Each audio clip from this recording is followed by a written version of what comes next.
1 Samuel chapter 4. The Philistines capture the ark. At that time, Israel was at war with the Philistines. The Israelite army was camped near Ebenezer, and the Philistines were at Aphek. The Philistines attacked and defeated the army of Israel, killing 4,000 men. After the battle was over, the troops retreated to their camp, and the elders of Israel asked, "Why did the Lord allow us to be defeated by the Philistines?" Then they said, "Let's bring the ark of the covenant of the Lord from Shiloh. If we carry it into battle with us, it will save us from our enemies." So they sent men to Shiloh to bring the ark of the covenant of the Lord of heaven's armies, who is enthroned between the cherubim. Hophni and Phinehas, the son of Eli, were also there with the ark of the covenant of God. When all the Israelites saw the ark of the covenant of the Lord coming into the camp, their shout of joy was so loud, it made the ground shake. "What's going on?" the Philistines asked. "What's all the shouting about in the Hebrew camp?" When they were told it was because the ark of the Lord had arrived, they panicked. "The gods have come into their camp," they cried. "This is a disaster. We have never had to face anything like this before. Help!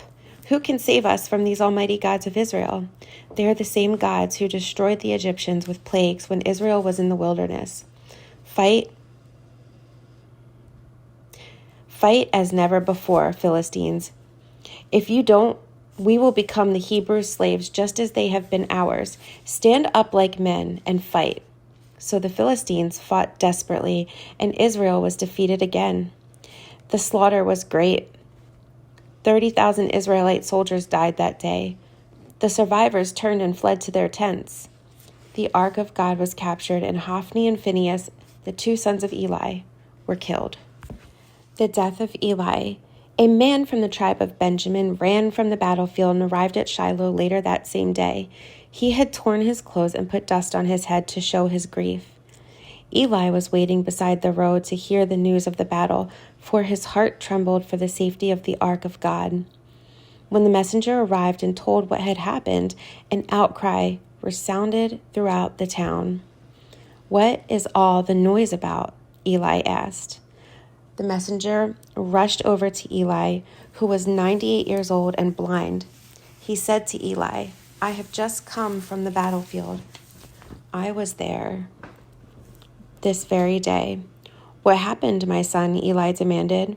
"Israel has been defeated by the Philistines," the messenger replied. "The people have been slaughtered, and your two sons, Hophni and Phinehas, were also killed, and the ark of God has been captured." When the messenger mentioned what had happened to the ark of God, Eli fell backward from his seat beside the gate. He broke his neck and died, for he was old and overweight. He had been Israel's judge for 40 years. Eli's daughter-in-law, the wife of Phinehas, was pregnant and near her time of delivery. When she heard that the ark of God had been captured and that her father-in-law and husband were dead, she went into labor and gave birth. She died in childbirth, but before she passed away, the midwives tried to encourage her. "Don't be afraid," they said. "You have a baby boy." But she did not answer or pay attention to them. She named the child Ichabod, which means, "Where is the glory?" For she said, "Israel's glory is gone." She named him this because the ark of God had been captured and because her father-in-law and husband were dead. Then she said, "The glory has departed from Israel, for the ark of God has been captured."